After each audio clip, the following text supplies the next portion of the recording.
what could you do to improve yourself? Well, let's step one step backwards. The first question might be, why should you even bother improving yourself?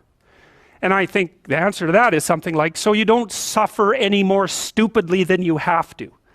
And maybe so others don't have to either. It's something like that. You know, like there's a real injunction at the bottom of it. It's not some casual self-help doctrine. It's that if you don't organize yourself properly, you'll pay for it, and in a big way, and so will the people around you. Now, and you could say, well, I don't care about that, but that's actually not true. You actually do care about that, because if you're in pain, you will care about it.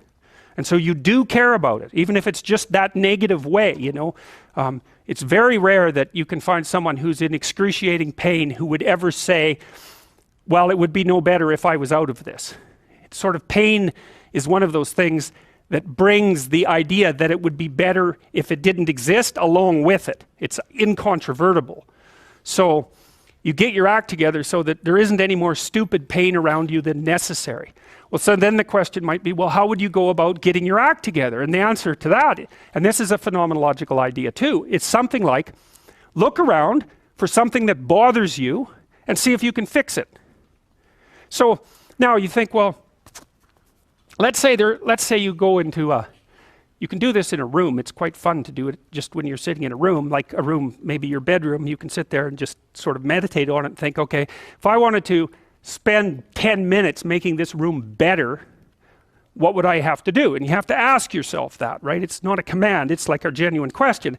And things will pop out in the room that you know, like there's a stack of papers over there that's kind of bugging you, and you know that maybe little order there would be a good thing, and you know there's some rubbish behind your computer monitor that you haven't attended to for like 6 months, and the room would be slightly better if it was a little less dusty and the cables weren't all tangled up the same way. And like if you allow yourself just to consider the expanse in which you exist at that moment, there'll be all sorts of things that'll pop out in it that you could just fix. And you know, I might say, well, if you were coming to see me for psychotherapy, the easiest thing for us to do first would just be to get you to organize your room. You think, well, is that psychotherapy? And the answer is, well, it depends on how you conceive the limits of your being. And I would say, start where you can start. You know, if something announces itself to you, which is a strange way of thinking about it, as in need of repair, that you could repair, then hey, fix it. You fix 100 things like that, your life will be a lot different. Now, I often tell people too, fix the things you repeat every day, because people tend to think of those as trivial, right? You get up, you brush your teeth, you have your breakfast, you know, you have your routines that you go through every day. Well, those probably constitute 50% of your life. And people think, well, they're mundane, I don't need to pay attention to them. It's like, no, that's exactly wrong. The things you do every day, those are the most important things you do. Hands down. All you have to do is do the arithmetic. You figure it out right away. So 100 adjustments to your broader domain of being, and there's a lot less rubbish around and a lot fewer traps for you to step into. And so that's in keeping with Jung's idea about erasing once you've got your mind and your emotions together, and once you're acting that out, then you can extend what you're willing to consider yourself and start fixing up the things that are part of your broader extent. Now, sometimes you don't know how to do that. So you might say, imagine you're walking down Bloor Street and there's this guy who's like alcoholic and schizophrenic and has been on the streets for 10 years. He sort of stumbles towards you and, you know, incoherently mutters something. That's a problem. And it would be good if you could fix it, but you haven't got a clue about how to fix that. You just walk around that and go find something that you could fix, because if you muck about in that, not only is it unlikely that you'll help that person, it's very likely that you'll get hurt yourself. So, you know, just because while you're experiencing things announce themselves as in need of repair doesn't mean that it's you right then and there that should repair them. You have to have some humility.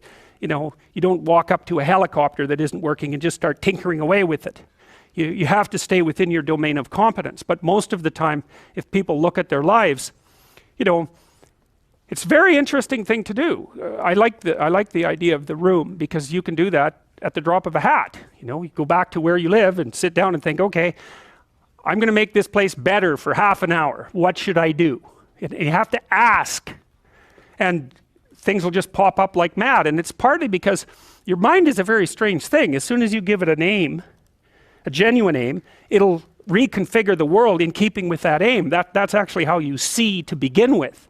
And so if you set it a task, especially, you have to be genuine about it, which is why you have to bring your thoughts and emotions together, and then you have to get them in your body so you're acting consistently. You have to be genuine about the aim, but once you aim, the world will reconfigure itself around that aim, which is very strange. And it's technically true. You know, the best example of that, you have all seen this video where you watch the basketballs being tossed back and forth between members of the white team versus the black team, and while you're doing that, a gorilla walks up into the middle of the video and you don't see it. It's like, you know, if you thought about that experiment for about 5 years, that would be about the right amount of time to spend thinking about it. Because what it shows you is that you see what you aim at. And that, man, if you can get one thing through your head as a consequence of even being in university, that would be a good one. You see what you aim at. And so because one inference you might draw from that is, be careful what you aim at, right? What you aim at determines the way the world manifests itself to you. And so if the world is manifesting itself in a very negative way, one thing to ask is, are you aiming at the right thing? Now, you know, I'm not trying to reduce everybody's problems to an improper aim. People get cut off at the knees for all sorts of reasons. You know, they get sick, they have accidents. There's a random element to being, that's for sure. And so you don't want to take anything, even that particular phrase, too far. You want to bind it with the fact that random things do happen to people. But it's still a great thing to ask.